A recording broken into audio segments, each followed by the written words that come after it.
Ox-drawn carts provide a shuttle service that brings the supplies and goods for the market from the landing to Kakku. The annual market is an important part of the celebration.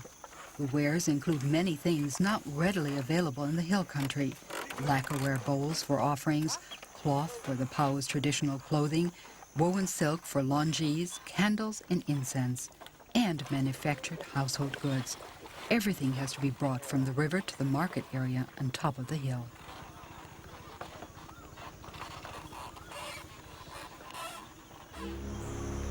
Some boats bring only goods for the market.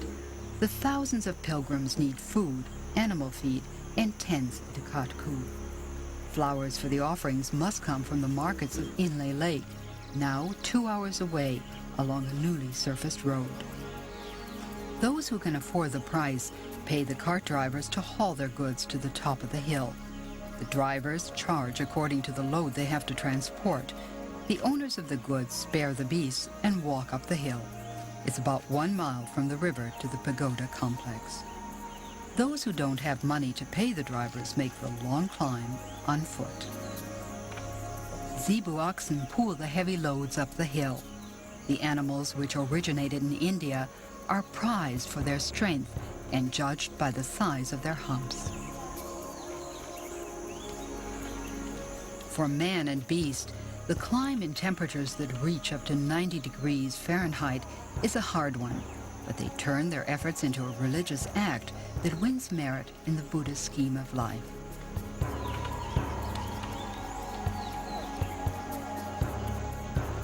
The dirt roads leading to Kakku are only passable in the dry season. For unmarried young women, the festival can also provide a chance to meet a future bridegroom. They come in their best finery and carry their belongings in traditional hand-woven shan bags. Covered wagons provide shelter from the sun. At Kakku, they become a movable tent where pilgrims sleep.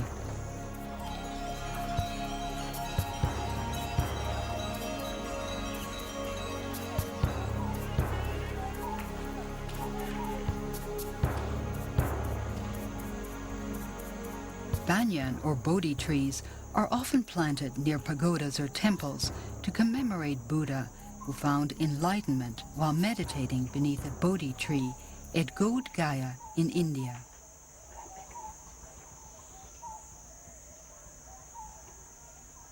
The trees planted here centuries ago provide welcome shade and remind monks of the eightfold path that Buddhists must follow to reach enlightenment. 2 days before the festival, a group of pilgrims volunteer to clean up the holy city, clearing weeds and vines from the ruins and preparing Kakku for the great event. In their language, both stupas and temples are called payas, holy ones.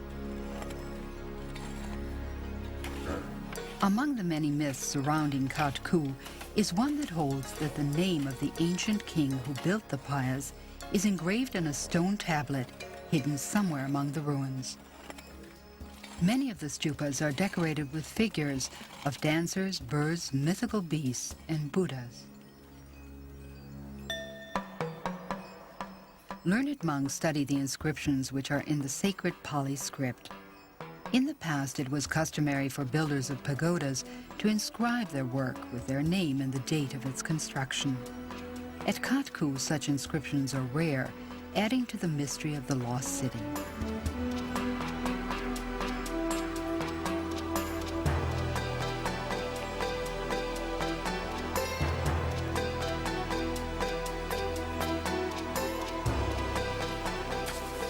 Each year, the pilgrims struggle to save Kakku from the encroaching jungle. When they return in a year's time, the vines and the creepers will have grown back thicker than before.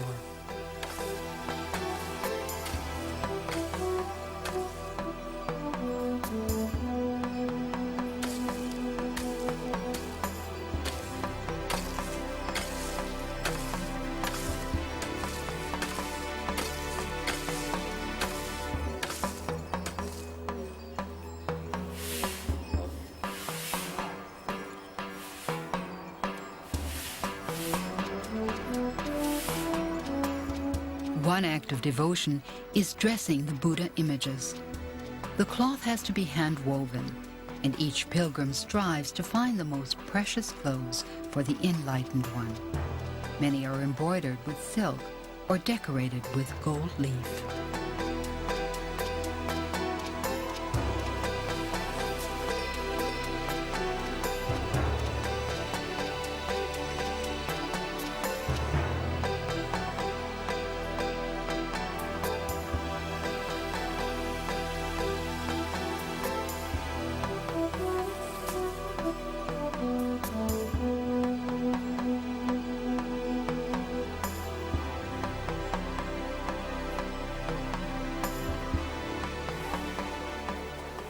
Men attach thatch to roof beams of the market stalls. The women lend a hand. Each year they have to repeat the process when they return to repair the damage caused by monsoon rain.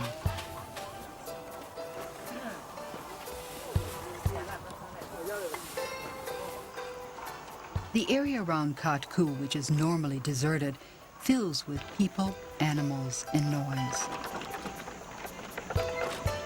For many years, Kakku was classified as a military-restricted area. Many of the men still belong to the PAO National Army, which once controlled who came into their territory.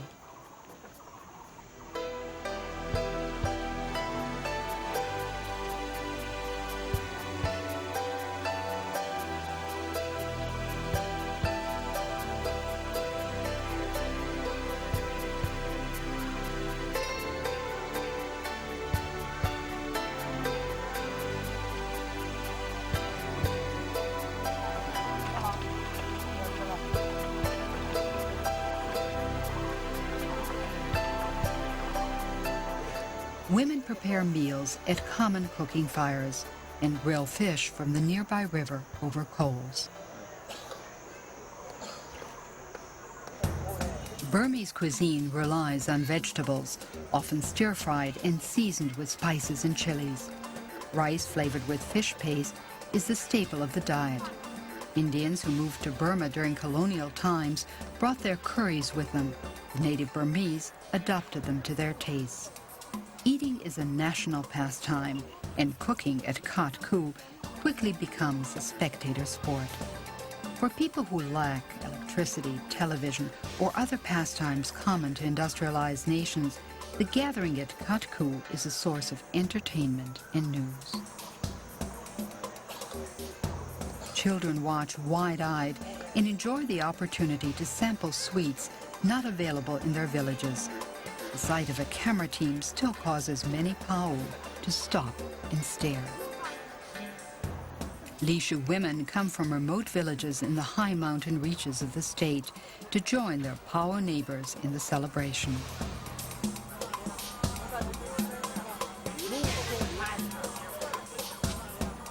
It's important to remember, in addition to being a deeply religious celebration, the festival is also a fair where goods and money change hands. Melons are in season.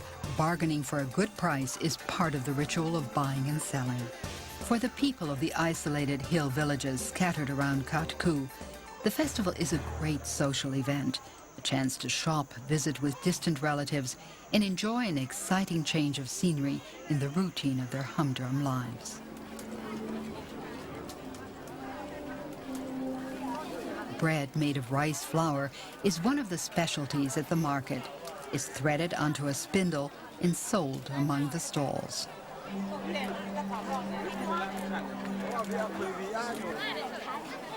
It's the women who do the buying and the selling. In Myanmar, women generally control family finances and often augment the meager income by selling produce from their gardens, making handicrafts, or working in cheroot factories. The currency in Myanmar is the kyat, divided into units of 100 pias. Inflation is one of the country's biggest problems. Although the economy has greatly improved since the government abandoned socialism in 1989, Myanmar still has the lowest per capita income in Asia. Viewing the colorful markets with their abundance of fresh vegetables, One American observer called Myanmar the richest poor country in Asia. The Pao are a branch of the Karen ethnic group and speak a related language, one of an estimated 100 different languages spoken in the country. Delicacies like fried buffalo rind are one of the Pao's favorite snacks.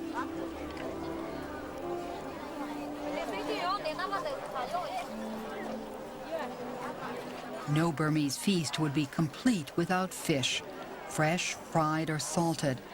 Although Buddhists are not allowed to kill any living creature, they reason the fish caught in nets die a natural death, so it's not wrong to eat them. The purchased fish is wrapped in teak leaves to keep it fresh. The market is a feast with delicious smells like deep-fried tofu, ginger, and curry filling the air.